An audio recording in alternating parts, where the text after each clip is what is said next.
One of the people that I want to give this message to is to my son, Chris Davidson Roque Dimpay. Okay. First is that, ano gusto mo? Yung good or yung bad? At this point in time, if I had compare my life to your life, I'm still not convinced that you will be a very successful person like me. Number two, that as a son, the one thing which made you successful of 80%, okay, yun doon, 100% failed ka, okay. Eh, wala ka pa nariregalo sa aking real estate property. When I had you and your ate during your grade 2 ba yun? 1997, yeah, grade 1. Meron na akong properties na naregalo sa parents ko. Ikaw wala pa rin. Nandito ka pa rin sa pundilyo ko na sa, oo, kumbaga, sabi nga ng matatanda, ayaw mo pa rin umalis. Hindi naman kailangang umalis eh. Parang, basta ganun. Oo, you're still 100% failure when it comes to investment and gifts for me as your mom. And, ngayon naman, pagdating dun sa second item, medyo dyan, nag-100% ka. Kaya lang with the way your children, yung growing up, sa process na from the beginning to their age level now, 0% ka na naman. Super failed ka na naman.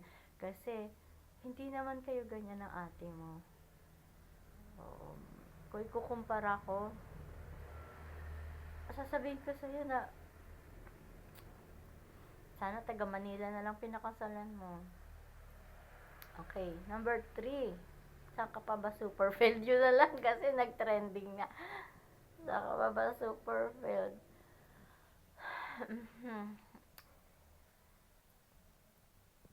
Okay, so kung ikukumpara kita sa sarili ko, syempre laman kita, di ba? Meron ka ng anak na mag-graduate ng grade 6. Nung ikaw ay plus 12, tapos ay, hindi, teka, nung ikaw ay 12 years old, 1990 plus 12, 2002. Year 2002, nasa na ba tayo pinupulot? Year 2002, wala na tayo dun. Born again Christian na tayong lahat. And sama-sama na tayong nag-church. Failed ka na naman dun ng 100%. Regularly every Sunday, we were in the church already.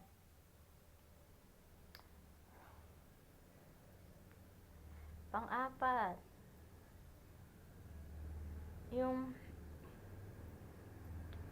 pang-apat, okay, pang-apat, the way your wife treats her in-laws. Siyempre, konektado ka rin dyan, di ba? Hindi mo siya sinasampal pag nag-misbehave siya sa akin. Kinakampihan mo pa. Yun, yung attitude na pinalaki mo, pinang-train mo sa wife mo, 100% failed ka na naman dyan. Kasi ako, look at me how I treated my in-law kahit binibintangan ako, pinikot ko lang daw papa mo for 3 years na nanligaw sa akin. Na 3 years nanligaw sa akin, pinikot ko lang daw papa mo. Hindi ko sila dinisrespect, ever.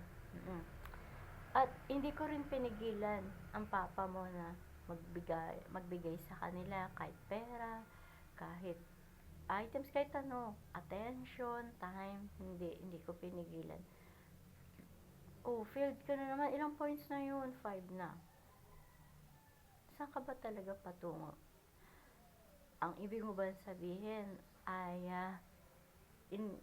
ginrab mo sa kamay mo at kinuha mo sa kamay mo ang isang papel at saka nilukot-lukot mo, and then hopefully you'll find hindi na papel kundi ginto sa susunod na wife mo. May pag-asa pa naman, syempre, habang nabubuhay, my son. Bakit nga ba ang mga anak nakakatiis?